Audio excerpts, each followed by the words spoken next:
Thank you, Madam Vice Chairman.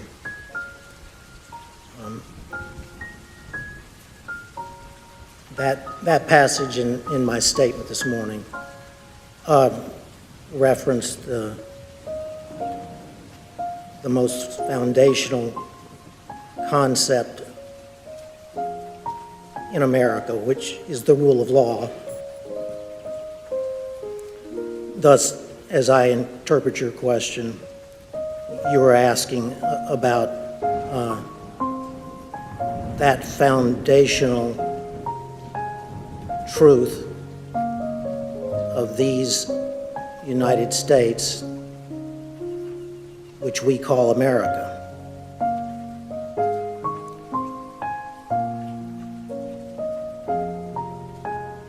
The foundational truth is the rule of law.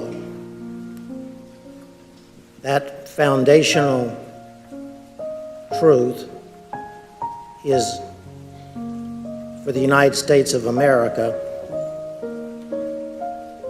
the profound truth. But it's not merely the profound truth for the United States. It's also the simple truth, the simple foundational truth of the American Republic. Thus, in my view, the hearings being conducted by this select committee are examining that profound truth, namely the rule of law in the United States of America. The specific question, of course, before you and before the nation, not before me, is whether that foundational rule of law was supremely violated on January 6, 2021. Now, to the question specifically that you asked, Madam Vice Chair, I believe that had Vice President Pence obeyed the orders from his president and the President of the United States of America during the joint session of the Congress of the United States on January 6, 2021, and declared Donald Trump the next President of the United States, notwithstanding that then President Trump had lost the Electoral College vote as well as the popular vote in the 2020 presidential election.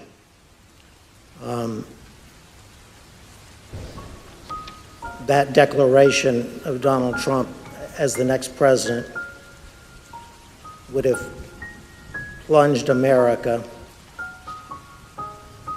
into what I believe would have been tantamount to a revolution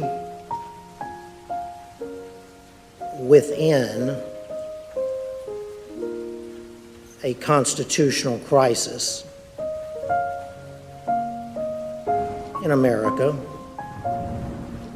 which in my view and I'm only one man, would have been the first constitutional crisis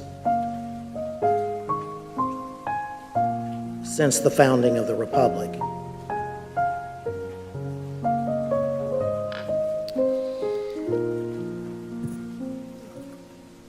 Congresswoman, there was no support whatsoever in either the Constitution of the United States nor the laws of the United States for the Vice President, frankly, ever to count alternative electoral slates from the states that had not been officially certified by the designated state official in the Electoral Count Act of 1887. I did notice in the passage from Mr. Eastman's memorandum, and I took a note on it, and correct me if I'm wrong, but he said in that passage that there was both legal authority as well as historical precedent. I do know what Mr. Eastman was referring to when he said that there was historical precedent for doing so. He was incorrect. There was no historical precedent from the beginning of the founding in 1789 that even as mere historical precedent, as distinguished from legal precedent, would support the possibility of the Vice President of the United States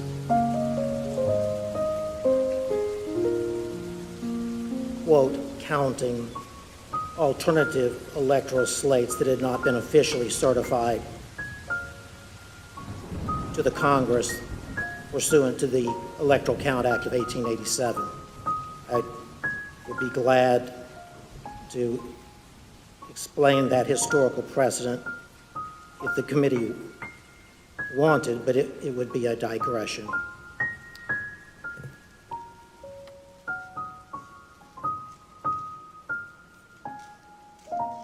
It was my honor, Mr. Wood, to have you serve as my law clerk.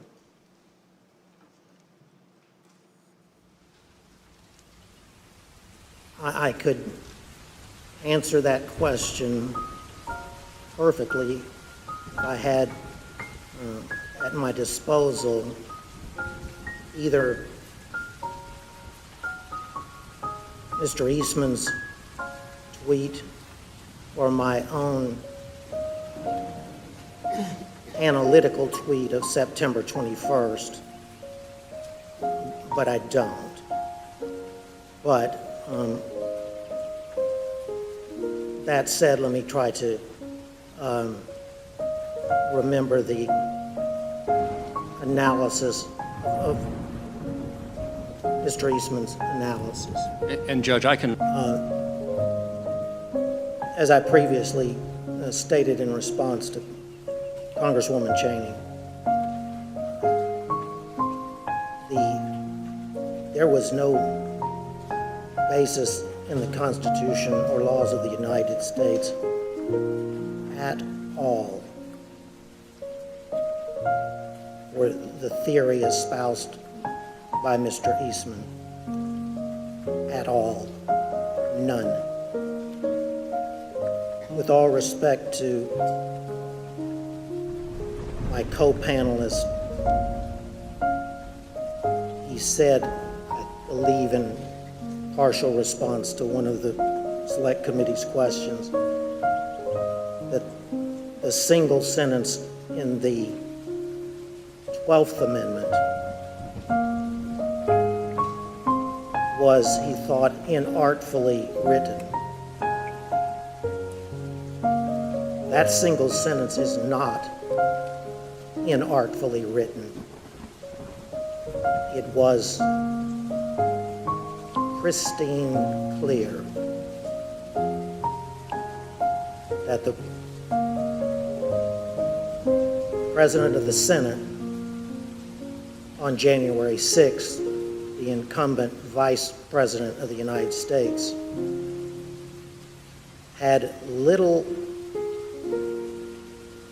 substantive constitutional authority,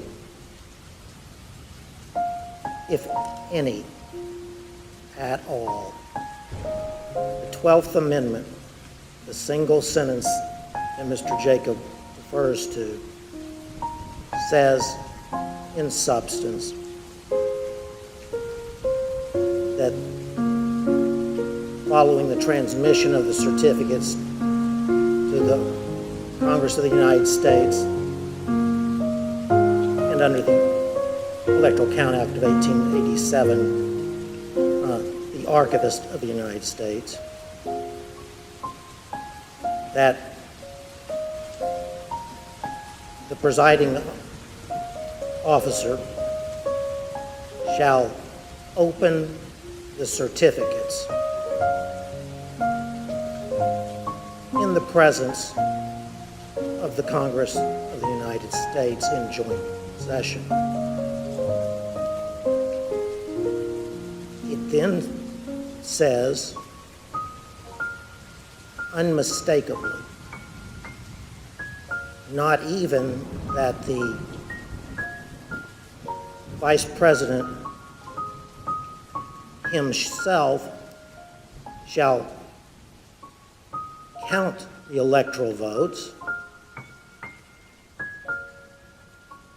It clearly says merely that the electoral count votes shall then be counted. It was the Electoral Count Act of 1887 that that filled in, if you will,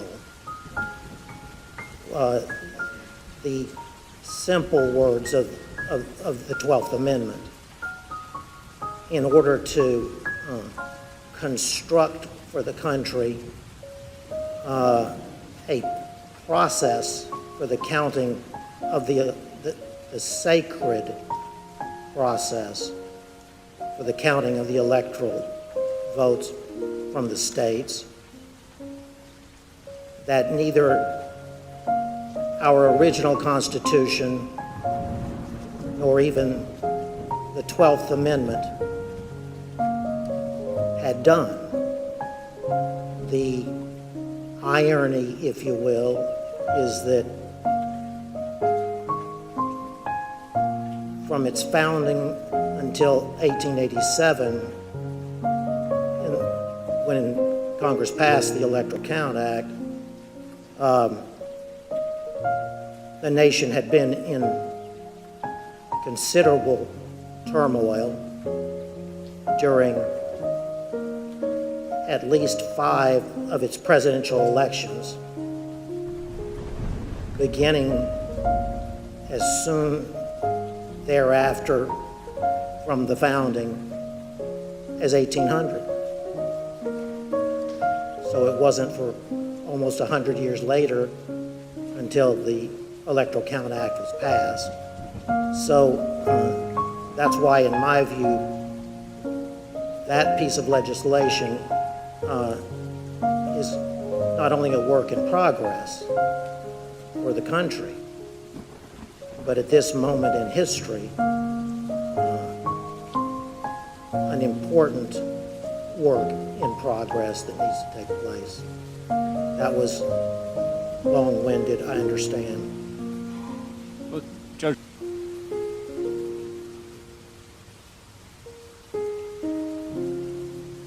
I would not want that to be my testimony before the Congress of the United States. The language of the 12th Amendment is that simple.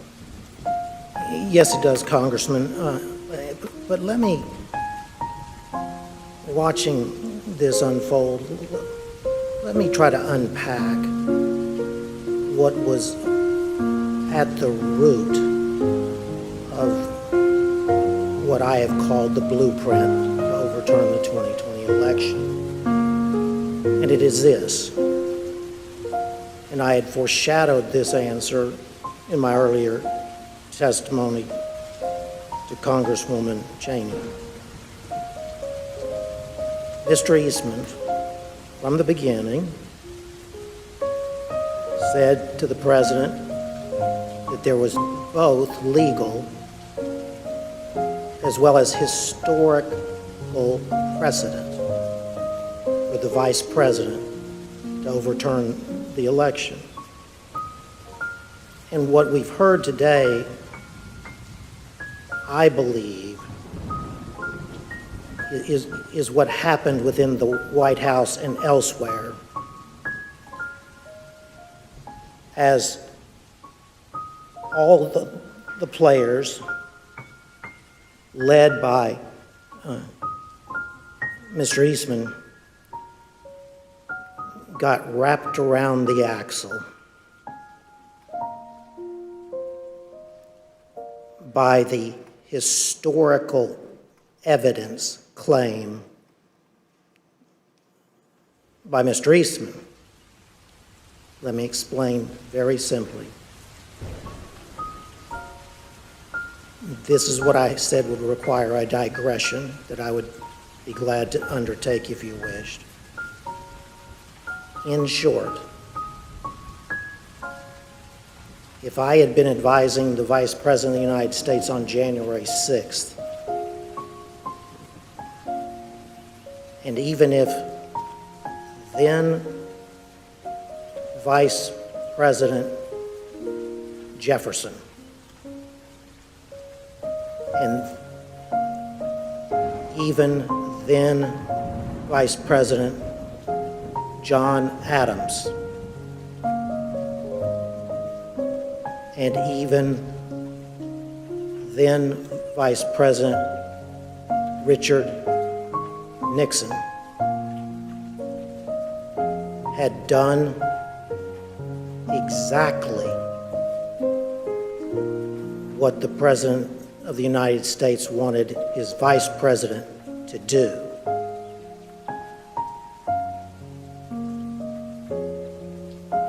I would have laid my body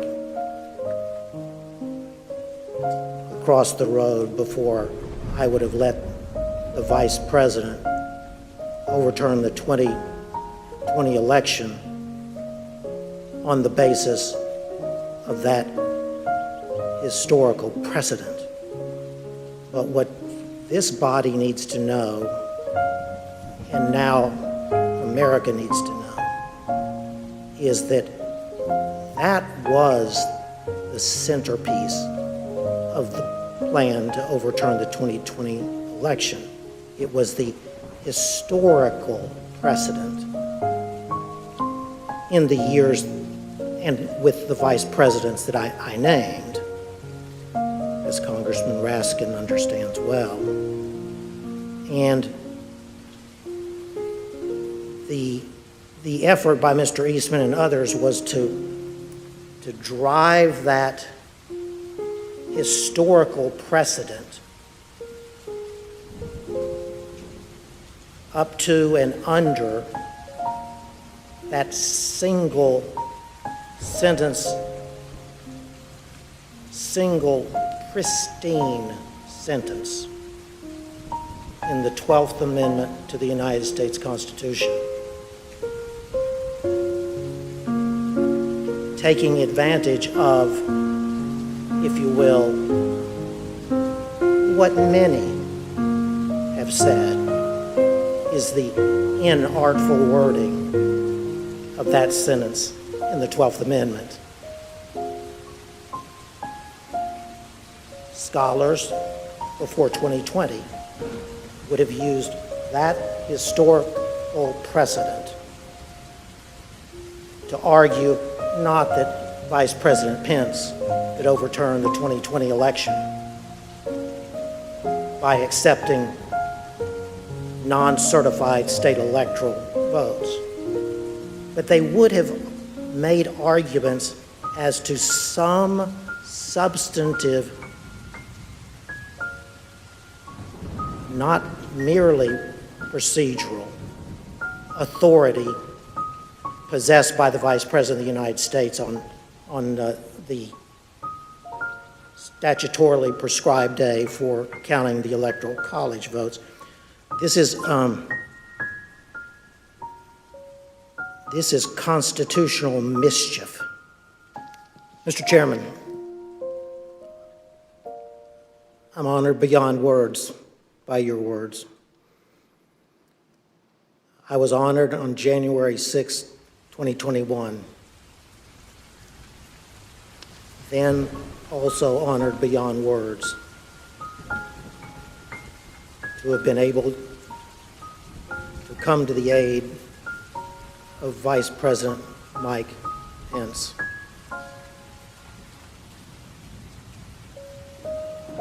I prayed that day, just like the Vice President prayed that day. I believe we may have prayed the same prayer to the same God. I prayed that same prayer with my wife this morning before I came into these hearings.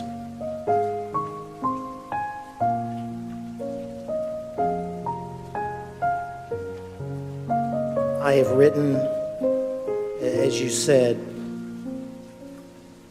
Chairman Thompson, that today, almost 2 years after that fateful day in January 2021, that still Donald Trump and his allies and supporters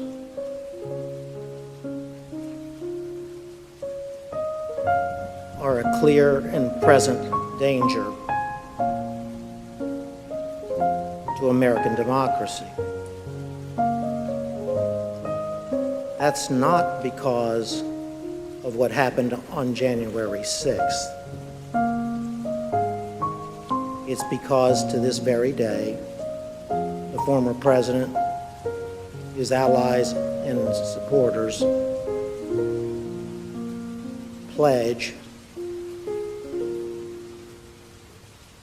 that in the presidential election of 2024, if the former president or his anointed successor as the Republican Party presidential candidate were to lose that election, that they would attempt to overturn that 2024 election in the same way that they attempted to overturn the 2020 election, but succeed in 2024 where they failed in 2020. I don't speak those words lightly. I would have never spoken those words ever in my life, except that that's what the former president and his allies are telling us. As I said in that New York Times op-ed, wherein I was speaking about the Electoral Count Act of 1887, the former president and his allies are executing that blueprint for 2024 in open and plain view of the American public. I repeat, I would have never uttered one single one of those words unless the former president and his allies were candidly and proudly speaking those exact words to America. Chairman, thank you for the opportunity to appear here today for these proceedings.